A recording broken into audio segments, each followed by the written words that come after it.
also something that happened a lot in the 90s. If you were around in that time and you got your hands on a VHS or a DVD of an anime, the odds that you have the complete series You're is funny. rare. Or the odds of you having it are non-existent.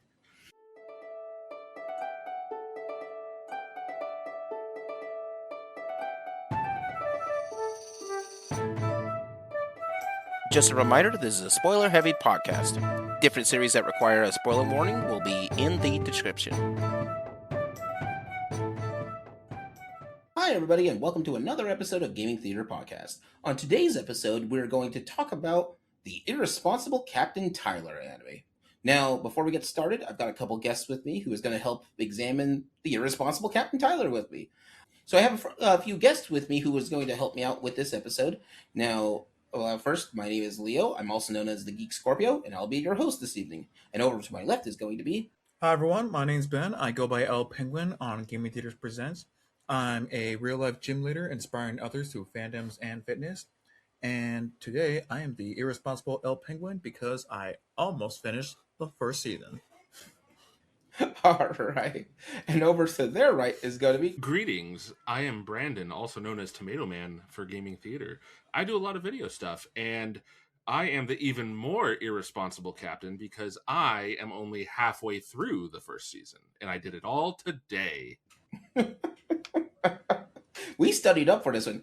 Don't worry, guys. I actually have watched this entire series several times. If you are watching this, you'll see that I have the entire series on DVD for such an occasion. That being said, now let's go, before we get started, let's take a quick trip over to the Magical Merch booth.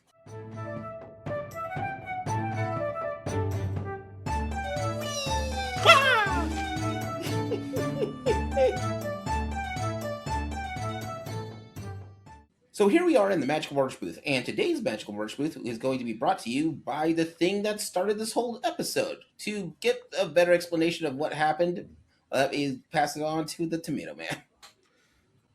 Yes, the Tomato Man here. So, in January of 2026, there was a little fan event in my county called AshikaCon, which has since been rebranded as Chisana Ryu Fan Celebration. And we held a poll for the attendants, asking them what their favorite anime was. And we got a wide variety of answers. Most people opted to write in as opposed to voting for another. We had a total of 28 submissions for shows, and the highest rated one got 5 votes. All the others were below that. The runner-up was, we had in third place, we had a tie for JoJo's Bizarre Adventure and One Piece. Oh my God. I saw One Piece on that list. Yeah, no, I was concerned that it actually didn't show up higher. Mm-hmm. In second place, we had Soul Eater, which is an excellent choice. Oh, 100%. And then the one that nobody, least of all me, expected, and then the moment it showed up, I was like, okay, well, this is going to happen anyway. And then everyone was like, yeah, let's do that. Was Irresponsible Captain Tylor. Not only was it the third one written in out of 28, mind you, but when people saw it, they were like, what? Okay, yeah. So Captain Tylor was the winner. So Captain Tylor gets the mad shout out, and we get to do a dedicated podcast episode for him. Brought to you by AshikaCon, aka Chisana Ryu Fan Celebration. We might be doing more of these if we're other cons and conventions as just a suggestion box for it. Probably thematic if it's going to be different cons. Maybe not. We haven't totally figured that one out yet. But this is the first of hopefully many of these type of episodes down the line. With that being said, let's take a quick trip back to the show.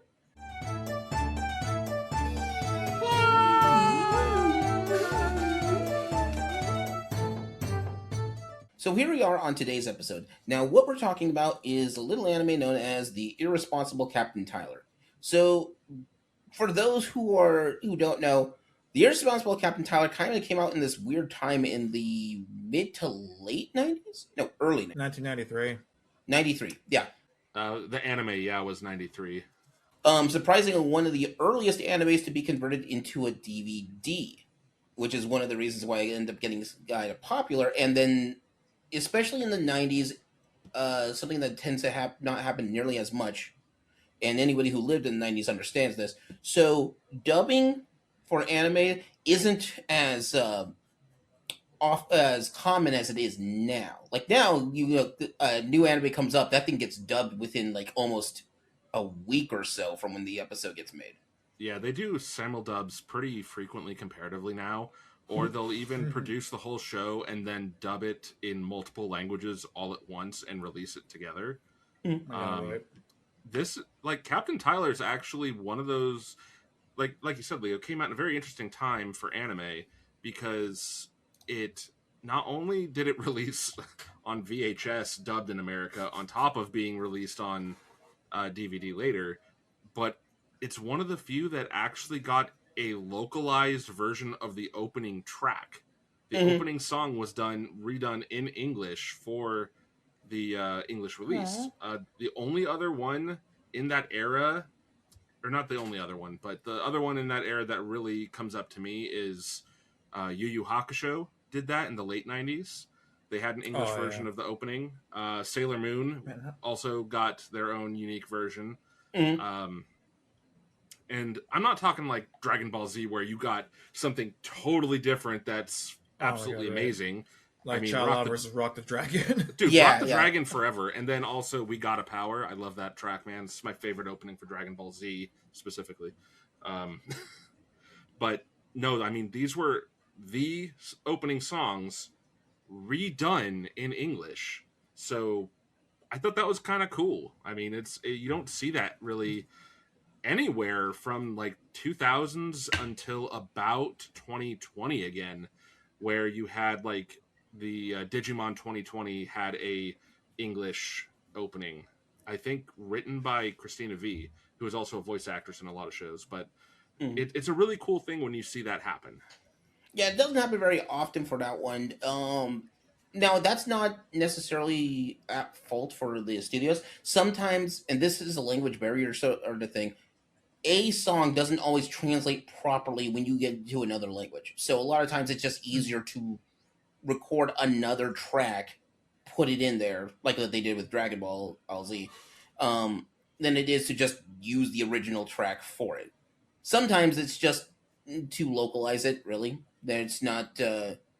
It's just to make it more palatable for the audience. So when animes got converted to the English dub, they a lot of times that they will, mostly to save on cost of having to get to redub a song or such, they just let it go with the original Japanese track and just left it alone for it. They'll just put subtitles so you can like either sing along or know what the meaning of the song know was. What the lyrics were talking. That's very common for this fan subbing. Yeah, but like we do it nowadays, but it's mostly because we know it's a Japanese anime.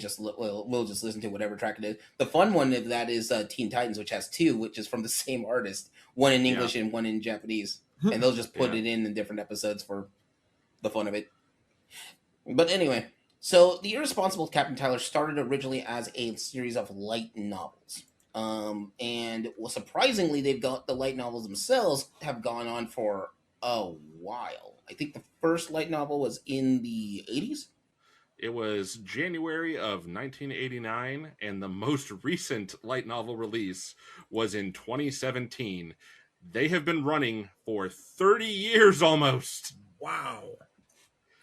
They have had some hiatuses in between, but the fact that they keep coming back to it's really, really impressive. Yeah, it's still the same continuous story for it. But what brings us up for it is also something that happened a lot in the 90s. If you were around in that time and you got your hands on a VHS or a DVD of an anime, the odds that you have the complete series is funny. Rare. Or the odds of you having it are non-existent. So the thing is, animes back then, it's not uncommon for an anime to have only like 5 to 6 episodes. So like we could, sometimes some of us hear like especially with streaming, which kind of sucks. We have like only 10 episodes, and we want more of it. Or like The Walking Dead, they only did 6 episodes for season 1. Yeah, but no, it's for season 1. There's 6 episodes. For back in the 90s and 80s and 90s, though, some series, the entirety of a series, is just 6 episodes. I think Serial Experiments Lane went that route. There are only like 6 to 8 episodes on it. I want to say 8. I think it was 2 DVDs is how you would get it. Yeah. That sounds right. I know Gunsmith Cats only had 8. Not even, actually. I think it was like 3, because it was just straight up an OVA Yeah, that's series. right. It's just Gunsmith Cats only had 3. The first, yeah, that's just it. And that's the whole series. Yeah, very underappreciated, by the way. Mm-hmm. The comic, the manga lasted longer, but the anime, yeah, was 3 series and 3 episodes, and we called it a day. I think Cowboy Bebop is only 22 episodes. It's not a full season. I know that. So it's really weird. Japan has a weird breakdown of how they handle seasons, because it's not uncommon for a season to only be 12 episodes. In fact, there's a lot of, I think JoJo's Bizarre Adventure's first episode or first season, which covered that first 12 episodes and second part, was only 12 episodes. Mm-hmm. And then you have One Piece, which is technically only 2 seasons. Only 2 seasons. I think they call them arcs for One Piece because... Oh yeah, no, they call them arcs, but the fact that there was a long enough hiatus is like, okay. And then the entire memes came by just like, oh, you want a 1-season series? I got a suggestion. Yeah, Cowboy Bebop's between 12 and 24, somewhere in there. I think at some point we need to do an episode about how seasons are broken down internationally, because it's kind of fascinating. So for a brief aside, for the United States, we literally put it in the calendar year of production.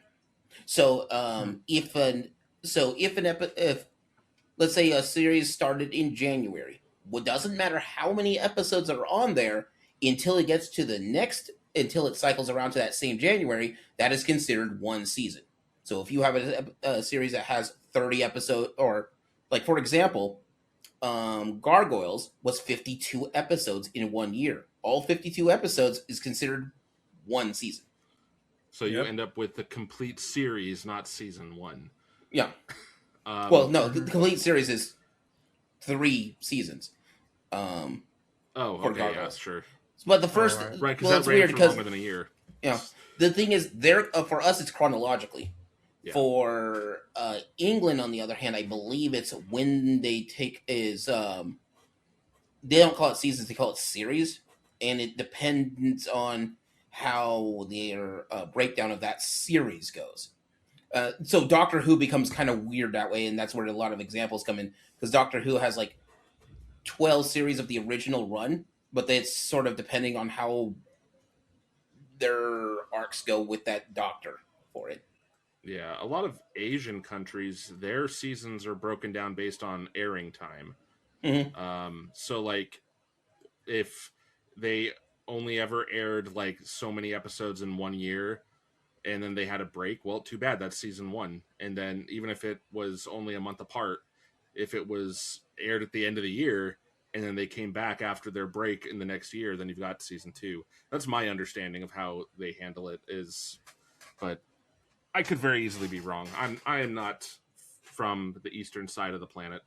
But that's okay, because this episode is not about seasons, but it is relevant because technically Irresponsible Captain Tylor has 2 seasons. But the first season is the main series, and the second season is nothing but an OVA. A long OVA, though. It's a long OVA. I think it had like 10 episodes. I guess for an OVA, it's long. All right, so yeah, for an OVA, yes. Okay, so let's explain real quick for those who don't know, because OVAs don't happen as often as they used to. No. So, what an OVA is, I forget what the initials OVA actually stands for. It stands for Original Video Animation, and if I remember right, OVAs just don't have a standard for length. So they're usually 30 minutes to like 50 minutes each, and they don't fit into a time block, so they were designed to be sold independently, hence being an original. Yeah, and then OVAs also not all OVAs are considered canon because of that. Yeah, a lot of the time they're not actually. It's like some of them are just seen as like side stories. Because I know that or guidance. Right, because I know that for a while, so a good example of this whole debacle for OVAs and series and all that, Black Butler. So there is a Black Butler. Yep, I saw that face. You know exactly where I'm going with that. There is like a Black Butler 2 where it's just like, oh, there's another, rich snobby kid with a demon. That whole season is not even canon at all. And so technically, it was seen as just like they tried making their own finale, but the Black Butler manga had its own thing going on. So, funny enough, when the Book of Circus came out, some people thought, oh, that was an OVA. No, that was the actual series of it actually canonically going forward. We pretend that the Black Butler Season 2 doesn't exist. We go by books now. We also pretend that Season 2 of Death Note doesn't exist because L's not in it. And then we also pretend that the second season of Darker Than Black never happened because the author also doesn't like that it happened because he did it under peer pressure. But then you have things like, what is it? Full Metal Alchemist and Full Metal Alchemist Brotherhood. Technically speaking, Brotherhood is supposed to be an OVA, but nobody calls it that. It's because it follows the manga. Mm-hmm. And is it's the same length actually as the original. But anyway, this isn't about Full Metal Alchemist. This is about the irresponsibility of us staying on task. Or anyway, staying on theme. True. So with that, let's go ahead and go over some of the episodes that are on there for it. So with the way Irresponsible Captain Tylor starts. By the way, at this point in the podcast, I feel I should give everybody a warning. We are just going to go through the entire episode. If you don't, this has always been a spoiler heavy podcast, but this is going to be even more spoiler heavy. So if you want to, check it, dive out now, no hate, go ahead and do that. That's cool. But we're going to move on right about now. Oh, very quickly though, because this is relevant to what you just said, Leo. If you don't want to have spoilers to it, go to Nozomi's YouTube channel where the entire first season, all 24 episodes, are available to watch for free by the official distribution setup in English. So have at it, guys. Go back, watch that, then come back here. It's the official one, so we can totally link it into our. Uh-huh. All right. Oh my god, I could have gone through so much faster. I'll send you the link right now, Ben. I didn't know that existed. I was going through like Crunchyroll, and all they had was Japanese, so I kept having to actually pay attention instead of just like speedrunning the entire thing. Shut up, Brandon. Dude, I was speedrunning this at work today. Okay. I was like, man, I could have finished that first season by yesterday. The link to that will be in the description. I'll send it to you too, Leo. If you don't want the spoilers, you can watch it yourself at this point. With this, here's how it starts. So the Irresponsible Captain Tylor is literally starts with a guy named Justy Ueki Tylor, and Tylor basically wants to, and this is not really a thing normally, but he wants to cruise on life, and finding the laziest job he could think of where he doesn't have to do most stuff is to be in the one of the bureaucracies of a military. He just straight up says, I want the easy life. I just want to get free food and be able to do whatever I want when I'm done. I'll have a pension. I'll be fine. Free food, free boarding, free travel, and it's like, man, this is gonna be the life. And the guy fight, I was like, I had a good time. Like, this is a strangely positive attitude for like a very lackadaisical way of wanting to live. There's only like one other series I know that does something like that, which is Futurama, where it's like you can sign up for the military service, and it was, you get the military discount. As long as war weren't declared, you're fine. Beep, what's that sound? War were declared. And that's actually what kind of happens.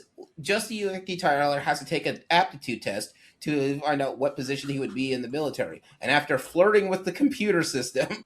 So hard, mind you, that it breaks. It just breaks, and it says, but at the same time, war were declared. And so, because of this, they needed to actually ramp up recruitment. So they just let Tyler go in, and they signed him up for the pension plan department. Yeah, he was a pension officer. Yeah, I think is what they called it. Yeah. so he was a pension officer, and his first day on the job, he has to deliver a pension check to a famous admiral who is currently at the same time being held up for ransom by a set of terrorists of the enemy empire, mind you, Mhm. whom then Tyler manages to talk into committing suicide unintentionally within 20 minutes. Mm-hmm. One of them. The other one That's was true. Yes, it was only too one. pretty to handle the rest of the scenario. Oh yeah, he was too pretty to do this job. Yes, which is why the admiral's daughters tried shielding him from all the bad people, like the ugly bad guy he came with.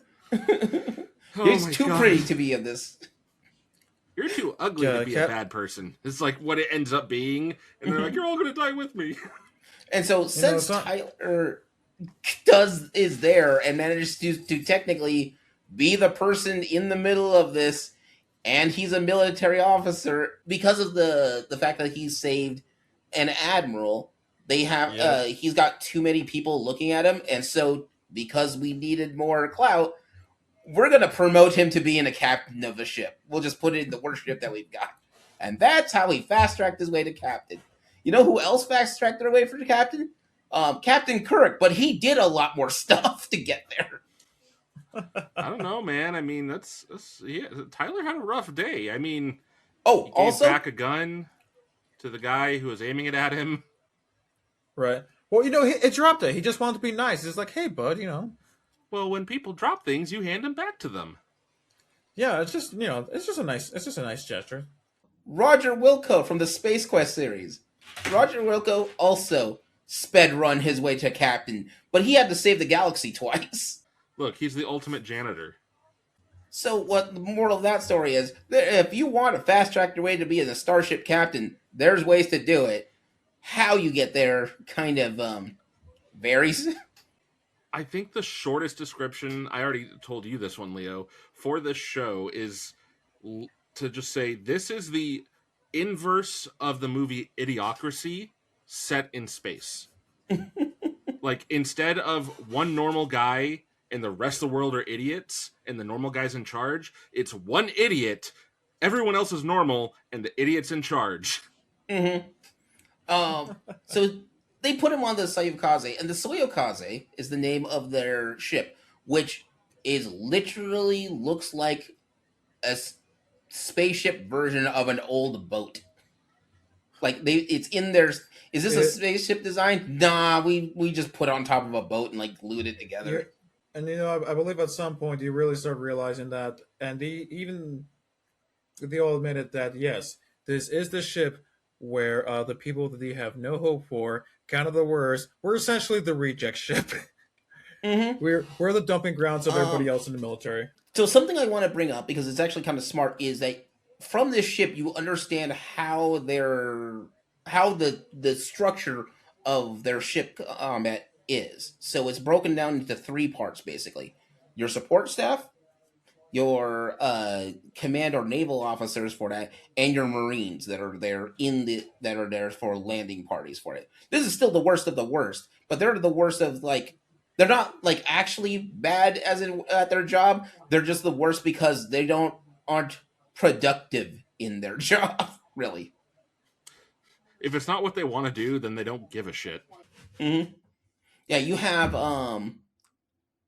Anderson, who is this tall, pretty boy, but realistically, he is also his job is to be a dropship. So he's the guy who actually takes the Marines and drops them off into wherever they need to go into combat. So he's got to be a very good pilot. He just doesn't want to do anything, though. He also doesn't want to be around women, ever. Like, that is a weird plot point. I want to say he has... What's the phobia? I don't remember what it's called now. I feel my brain is farting and it's very smelly. That's not Anderson. Oh, well, that's the pilot though. No, there's 2 pilots on the ship. Or There technically is? there's 4. Yeah. Well, okay, no, we don't count the 2 girls. They don't count. They weren't officially licensed on that. They just had a nice crash course. Almost crashed Exactly. too much on the course. They got a D. So the 2 twins are both the granddaughters of the admiral, and as such, they were fast tracked to be.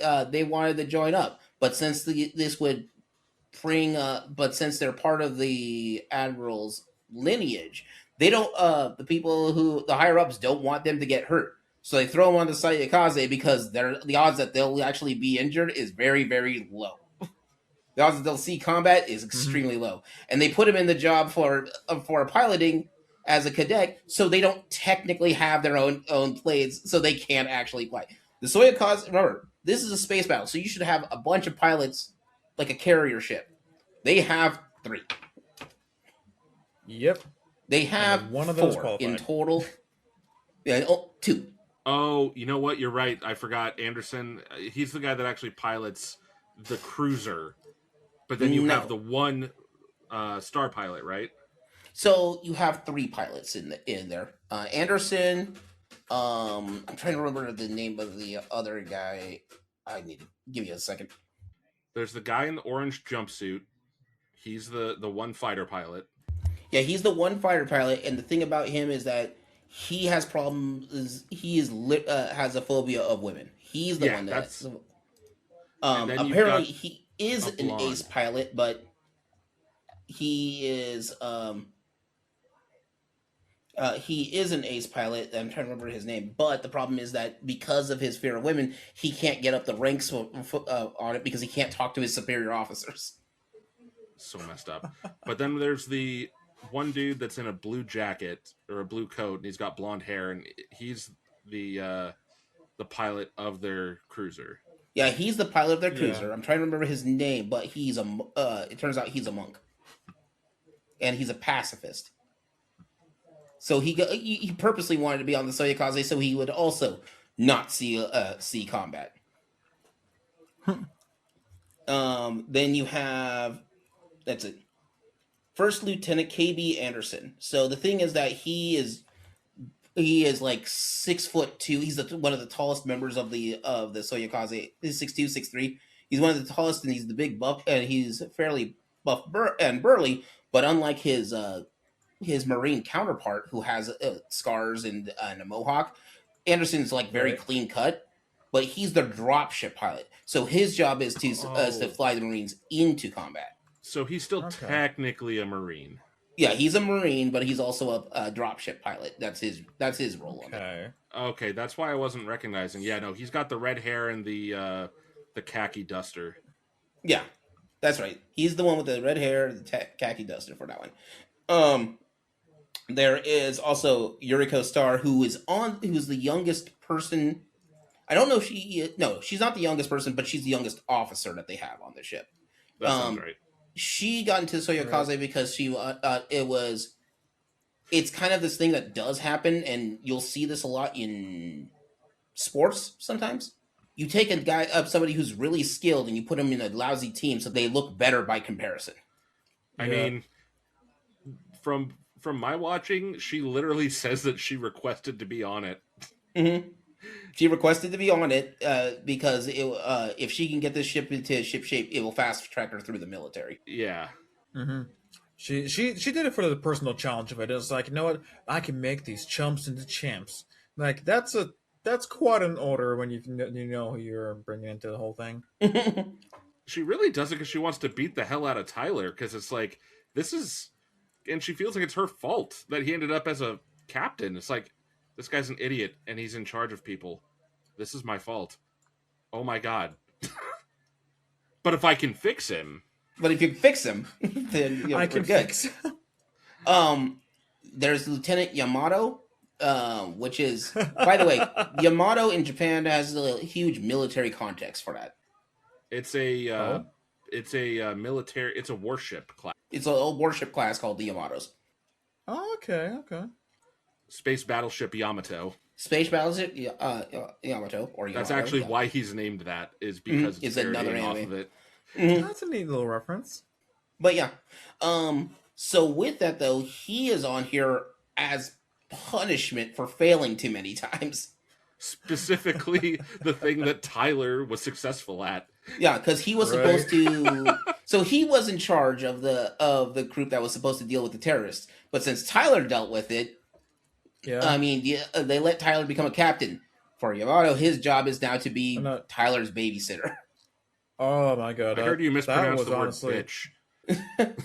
No, babysitter. He becomes his bitch later, and later in the series, he becomes his best friend. So you let me know how this works out. You Oh know, my the god. emotional roller coaster that Yamato's had with Tyler is pretty insane.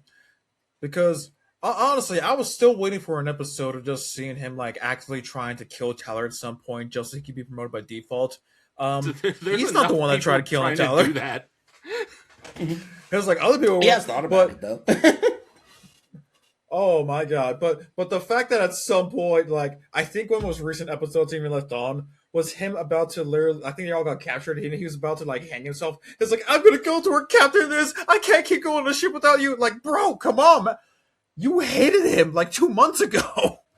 So, and I'll bring that around to why that's the case. But you also have Kim, who's their communications officer, who who is she joined it because she believed that putting her life in danger was would put her future into focus, and so she like, you know what, I'm here for the thrill. Ended up getting into Soyokaze as well. Um, there is Qatar, not Qatar. Lieutenant Harold Katori, who is a navigational officer. He's their pilot. That's their helmsman on that.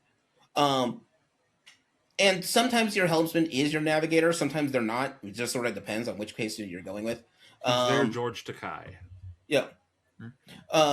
Then you have their nurse petty officer Harubi, because their nurse signs up does as a petty officer. She's a nurse on there. Later to be revealed to be a Yeah, the spy. nurse. With definitely not air quotes happening right now. And then later, she just stays as a nurse. And then the next thing after that is their doctor gets recruited, but kind of like the same way Bones is recruited originally for Star Trek. The doctor is recruited because like it gets him away from a bunch of people he owed money to, but he's also kind of crazy, and so they just they have to even like, we need doctors. You stay there. You're out of that. I thought it was because they kept demoting him because he was really bad at doing surgery unless he was drunk. Yes. He explicitly was horrible and shaky hands without having a booze bottle is the problem. When Tyler let him have it, he's like, "You're not so bad, kid. Let me disinfect you real quick." All right, you're good. Pretty much. Also, and I was like, we got a yes, swimsuit episode. It'll come up as well. And then you have the rest of the Marines. Now, I'm not going to go over the Marines because there's a bunch of them and they have very little screen time. But there's one in particular I love, Jason. Of course you do. Because he has his weapon of choice is to always, even though there is guns and such that he can use, he will always come in with a chainsaw, and he always has a hockey mask on him at all times. Never takes off. He's also the nicest person on the ship. He's actually a sweetheart. He's just also looks like Jason Voorhees. Yep. Ish. No relation. Legally distinct. He's the what if Jason X scenario. Mm-hmm. That's what we're looking at. What if Jason X turned out to be a nice guy? No, it's his name. His name is Jason. Also, once again, Jason X comes up on this show way more often than it should. God, that movie is terrible, though. Yeah, have we had an episode talking about that? Because at this point, we just need to get it out of us. No. At this point, we just need to take all the clips and put them together, and then there's the episode. That'll be our clip show. Yep. Why not? Because I don't want to go through it all, and I don't think Leo does either. We'll see. Yeah, so, by the way, the person with gynophobia, which is the fear of women, by the way, is Lieutenant Junior Grade Kojiro Sakai. Sakai is his name. And then the two twins, there are ensigns Emi and Yumi Hanner, because Hanner's the name of the grandfather. Mm-hmm. And those are sort of the major characters that you bump into for it. If you have it on DVD, but they'll also show it on the clip, it's kind of a fun thing. In between the episodes, when there usually is a commercial break, they would put like a little anime. What do we want to call it? A little like fun animated scene. It's like a mid cut. A mid cut, yeah. Mhm. So like if you ever watched My Hero Academia, the mid cut was always info on whoever's the new superhero and their stats for that, or like what their powers Right. are and their height and such. For the Irresponsible Captain Tylor, it's a blink if you miss it, but they go through the entire roster of the major characters of Irresponsible Captain Tylor with their name, rank, and age in a split second. Yep. But yeah, so it shows you as just the Yueki Tyler first, and then the entirety of their entire roster of all the officers on the Sayukaze, and then stopping Tyler, and then reversing it when you come back. It's a fun little clip. Also, will come back on the final episode for the first season, and I'll explain that one in a bit too. So they go through some weird adventures on there. Their main protagonist is the Holy Rygon Empire, which is an empire of people who are just a bunch of space elves. Space elves, yeah. Because they have pointed ears. Yep. Right. Is that how we're describing them? That's space how elves? I'm going to describe them. Yeah. They look like Tolkien elves in space. Works for me.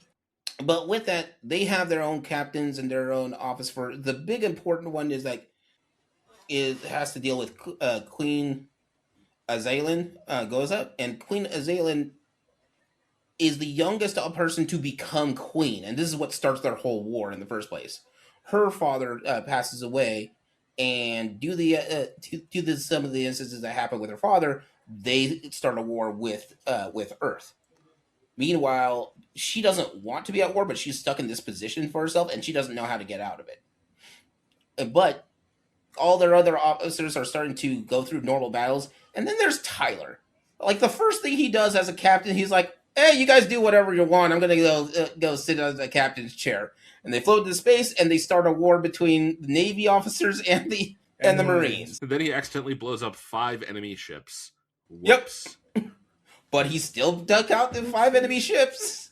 It's like, oh no, accidental success. Accidental success is still a success. So then later with that, he actually got, there's been several different episodes that go through with this, where they have, there's one that terrorists get out to hold the Soyukaze hostage, and they hide and I think it's Anderson and the head of their Marine Corps, they want to get back at Cryborn, that's his name. Sergeant Cryborn and Anderson want to get back at Tylor, because a lot of these guys don't like Tylor, because even though he's seen as the top brass, he's also been pretty lazy. Uh-huh. So what he does is that they decide to put a little practical joke where they put a tiny bomb inside a present gift to give it to Tylor, and Tylor just doesn't open the gift. He just keeps forgetting to open it. Mm-hmm. And I think once a group of terrorists attack and they kidnap the ship, and he ends up giving the gift to one of the space guys. And when they leave, the bomb explodes and takes out their ship. And it triggers like all of the weapons to go off and hit all the accompanying ships. Mm-hmm. Hence how he takes out 5. Buried within it is kind of weird philosophies, like on which way that they go through.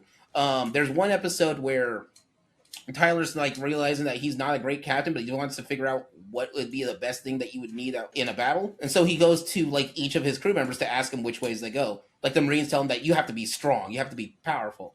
And then when he talks to some of the Navy guys, like Yamato, he's like, no, you need to be stoic. You need to be strong. And you need to be steadfast. And they get attacked by another ship.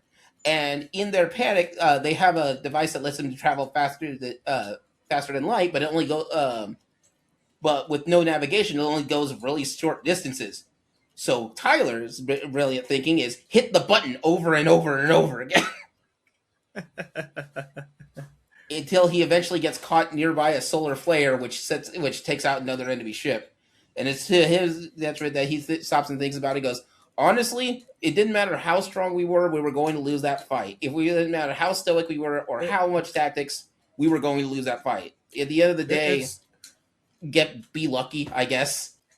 it was one of those things, and I feel like it's definitely one of those anime archetypes where it's, that traditional intelligence wise, dude is about as smart as a bag of rocks. However, somehow with the great combo of extremely dumb luck and apparently a very high emotional IQ, Mm-hmm. sometimes that's all you need. Like, you know what, 2 out of 3, not too bad. At some point, he makes his way to the alien marauders and such. At this point in the series, when he starts to get there, everybody who's been working with him is starting to see the value of Tylor. Like, he has a lot of emotional intelligence, so he's honestly cares about everybody who's on the ship. He really prioritizes that they are doing okay versus himself. And then at the same time, he builds trust amongst all of his crew members. And this is important because what will happen at some point is basically Tylor just ends up giving himself up to the enemy rather than having the enemy fight them, because it would be safer for the ship if no damage was done. So he gives up, and what the enemies want is to have Tylor give them their secrets. No one trusts Tylor with their secrets, with the military secrets, so he's got nothing. And decides to spend his time as pretending to be hanging out with the queen of all people and being the queen's court jester. I mean, he's good at it. He already does that. It really is. The queen actually falls for Tylor, of all things. Like, half the cast of females have fallen for him. The fact that he has AI androids fall in love with him, where there was an entire episode where they very emphasize you do not have emotions. Why are you worried about this? And he still pulled it off. Mm-hmm. Yeah, that nurse of theirs, a total assassin, but decides, you know what? Tylor's cool. Let's hang out with Tylor for a while. Everyone tells him, she's trying to kill you. Uh-huh. Shouldn't you report it to the brass? But then she'll leave. And she's a really good nurse. That's appropriate, but then she'd leave, and I don't want her to leave. Can we keep her? And so avoids court-martialing because he never reports her. To answer your question, El Penguin, yes, we can keep her. Yay! Since Tylor is stuck on the alien planet, the entire crew decides that, you know what? He's our captain. We need to actually go off and save him. And then you find out that the crew is actually really, really good at their job. They just don't have any focus. They have no motivation. Mm-hmm.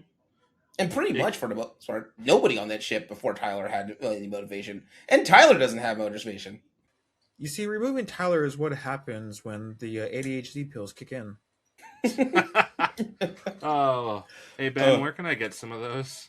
I'm still talking to my therapist about that.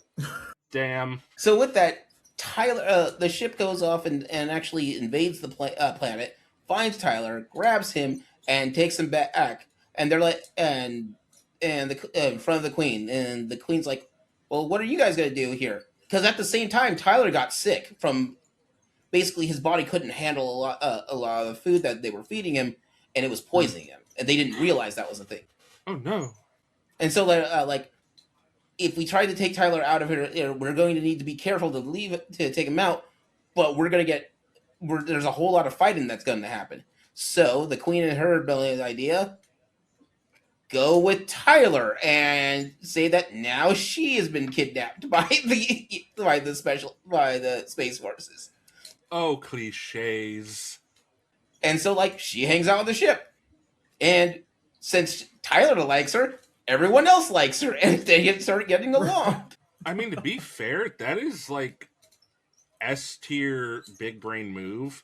Mm-hmm. You are literally the most protected thing in that war if you have the queen on board. Right. Yeah, and like what the Soyokaze does after that is they keep cruising around and not regrouping with the rest of the space fleet. And the problem is, because they're cruising around like that, the Religon Empire don't know where they are exactly, so they're just sort of everyone's just sort of keeping tabs on where Tylor is, and that's about it until Tylor decides, all right, I'm feeling a lot better, but you kind of need to go home, or else this whole war thing is gonna keep escalating because he knows it's a matter of time when one of them gets attacked. And so he sends Tyler's manages to get her back safe and sound, and they plan to do a one. They plan to go off with a giant battle to one final hurrah. And the thing is that most of their command force is trashed out from the massive amounts of fighting that happened, but they still have a lot of ships. Tylor makes the plan and goes, okay, you want us to deal with this war? I got you on this one. Put all of those ships under my flag. I'm in charge now. While you're watching the show, there's two admirals that are kind of bickering with each other because they both have like two an different old married couple. like an old married couple. Yep. Well, so they have two different philosophies of how military action is taken. One's a lot more traditionalist, and the other one is a lot more gung ho. With their it's very much a matter of like sticking a pattern from World War II in with the like samurai shogun. Like you've got two insanely different takes on the way this should be handled, and yet you're expecting them to share command. It's so weird. Right. Mm-hmm. The thing is that Tylor has time and time again beaten the odds and always won, and they don't understand that how this could be. And you see this in fiction a lot. Also, if you could do a lot of military history, you can see this in different military forces and how they're run. If you want, like, probably the single most famous example of something like that, Hannibal. Hannibal has a small army and managed to nearly take over the entire Roman Empire in back in the day. But the thing is that if you have the right commander with the right skills and such at the right time, there's almost unstoppable. If you want something in fiction, if you've ever watched Babylon 5, one of the big things is one of the alien races never has lost a single battle in hundreds of years. And they fight Earth. And they dominate Earth. Except against one guy, Captain Sheridan, who managed to actually defeat them in one battle. And because of that, after that war, this is where the series Babylon 5 takes part, he gets put in charge. However, people call him the Stark, from that race, call him the killer because he's been the only person to win this war. He's like, sometimes it happens. Tactics is a weird thing. Or sometimes you get lucky and you got the right guy at the right time. This is Tylor's MO. Over and over and over and over. So Tylor's brilliant solution is is while this giant battle is happening, he salutes the commander of the other ship, who is also in charge, who's this old grizzled vet, but he really is more concerned about the loss of life than anything else. So he's not going to make a fight unless he has to. By the way, for that example, Hannibal's biggest competition is Fabian. Fabian tactics is a thing that most generals will learn. And what those tactics are is you don't pick you try to pick fights that you know that you can win, even if they're small skirmishes. You don't want to go into one big and put everything in one battle. Stalling to make sure that he has enough resources to take on Hannibal, because Hannibal will win every time. Hannibal has his one biggest plan, and it's documented in lots of places for it. He had a group. He was outnumbered by the Roman army greatly and managed to take his small force and encircle the much larger army and win. A thing of brilliance militarily wise. But bringing that up, so what happens is Tylor salutes the other commander, and he doesn't stop saluting. Even if the ships are getting so close that their shields on their ships are starting to set things on fire because they're just grinding right next to each other. They're kissing. They're kissing. Kiss. And they fly past each other. And they go past each other in the middle, like ships in the night, literally. And after that, well, battle's over. We all win. Go home. And right after that, because of that tense, that giant tense standoff where the two guys are where nobody's making a shot, peace talks start happening. And so now Tyler has become so famous that he's now an admiral who cannot be on the ship anymore. And they have a huge party about the celebrating the fact that the whole war is over. But now they're kind of like, what do we do at this point? It's kind of brilliant. Like, this is one of my. They get to the end of the first season. This is one of my favorite things that happens on it. Everyone as Yuriko Star gets put into commute as a new dispatch officer on the ground, and there's this guy that was with him that's his assistant, and he goes, "Yeah, you can set that copy there. Thanks for doing that." And the assistant isn't used to being thanked, even because this is a military position. He goes, "Yeah, it's just kind of nice to do that," and he goes, "That's weird." And he goes, "Well, that's what it was like on the Soyokaze."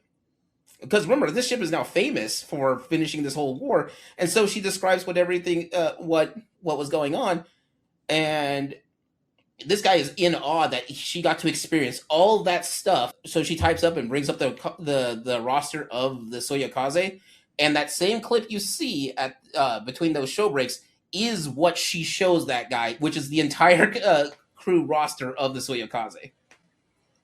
So it comes back around. It's full circle.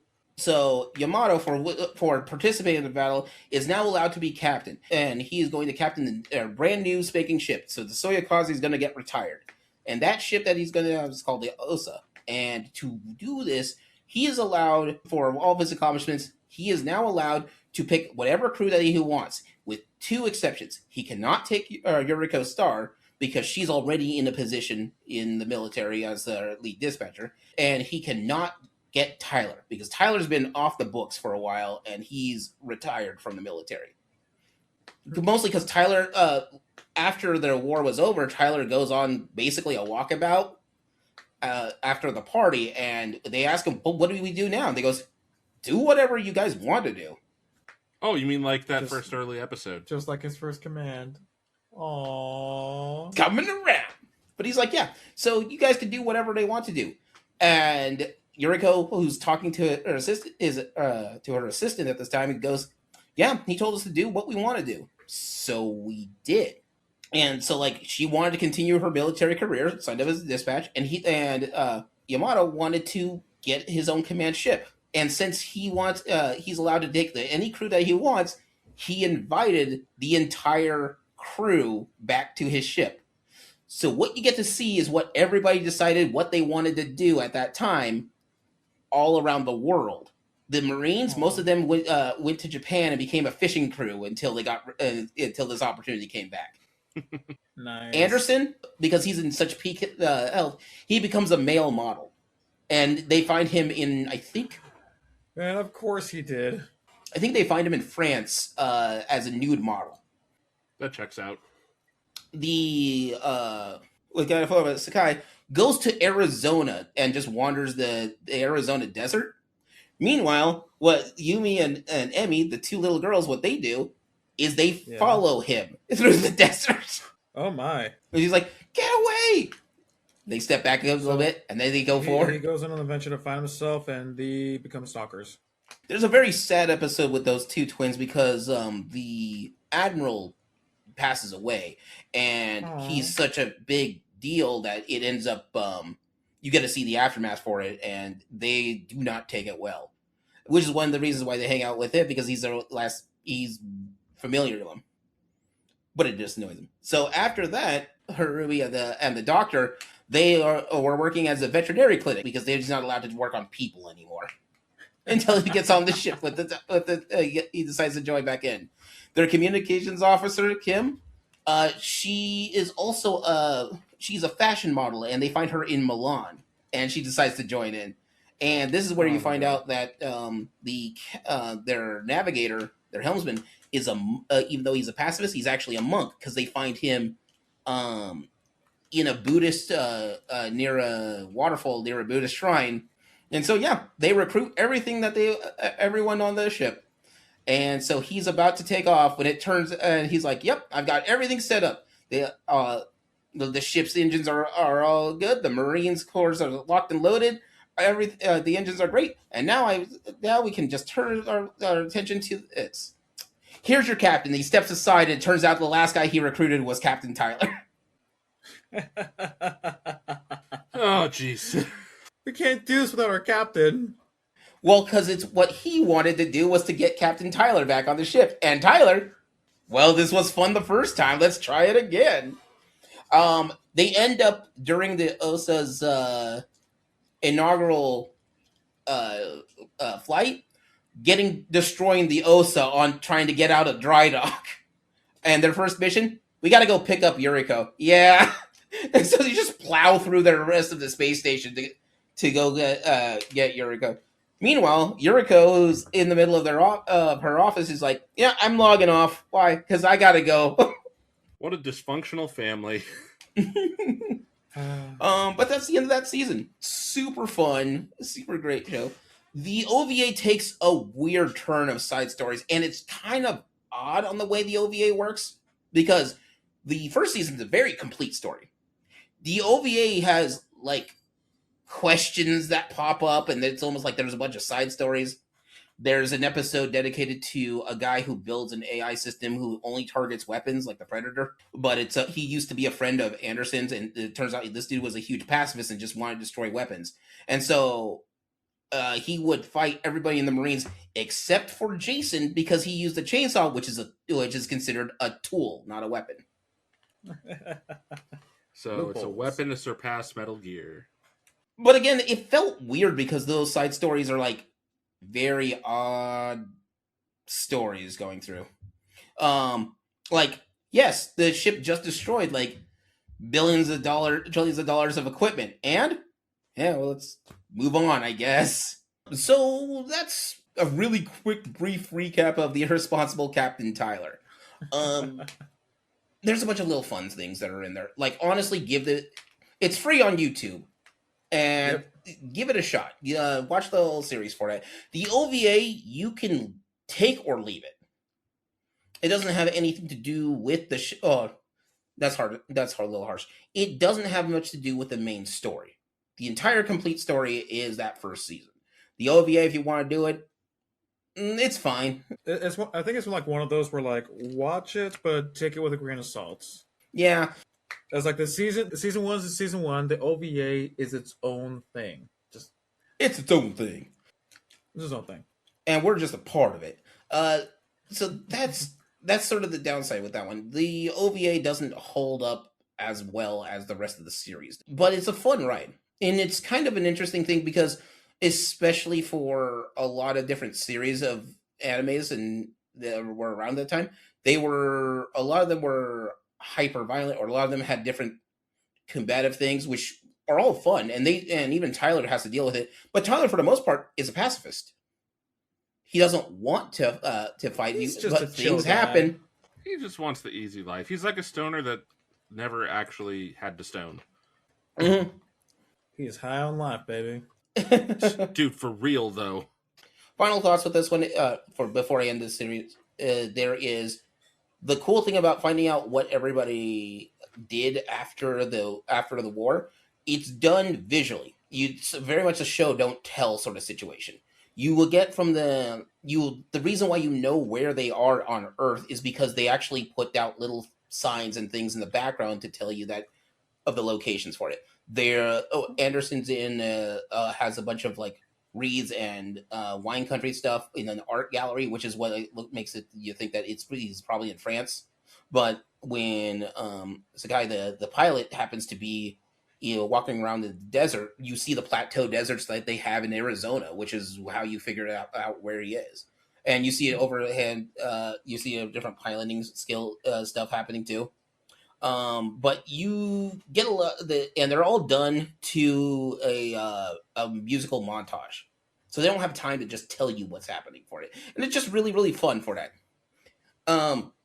The other thing that I love is like at some point, I don't know if this is the OVA or if it's the original series, but they make a stage or something, and the stage falls apart, and And when it falls apart, just everybody in the room just sort of looks at Jason with his, holding his chainsaw.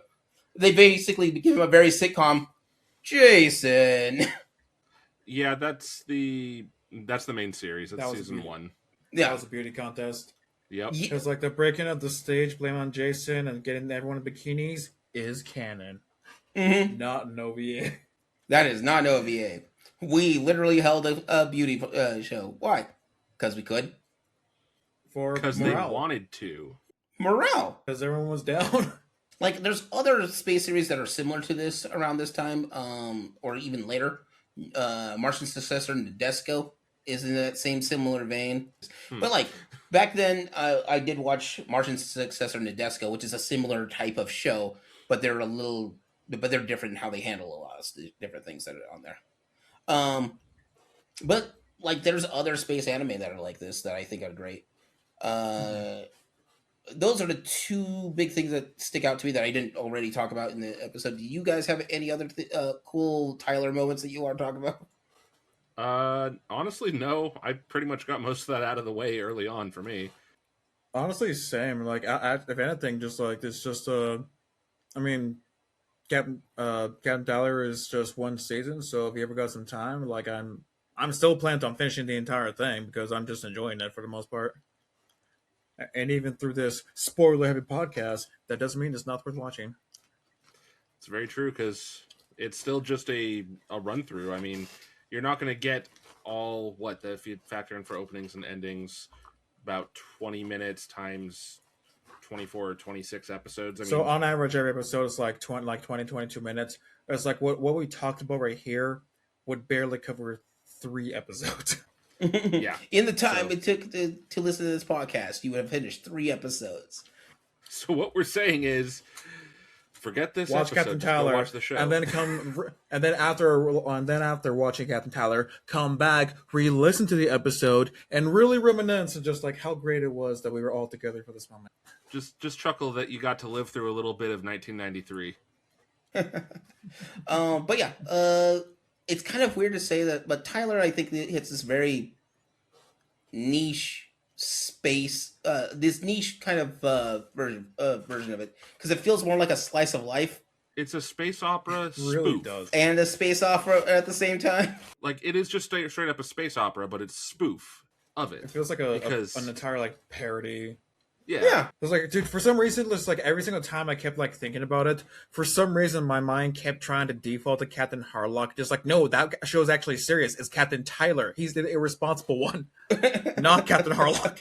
Different space captain. Different space guy. 2 different captains, man. I do love at their party, even the queen who gets snuck into Earth so she can join the party to hang out with everybody else. It is hilarious to me. Oh, boy. Well, that being said, I guess this is a good place to wrap this up. Our next episode will be available September 4th. And with that, this is Gaming Theater Podcast logging out. Bye, everybody. See ya. Signing off. I was about to say see you, Space Cowboy, but that's the wrong anime. And it's like, damn it, you know his name's Tylor. Stop trying to call him Harlock.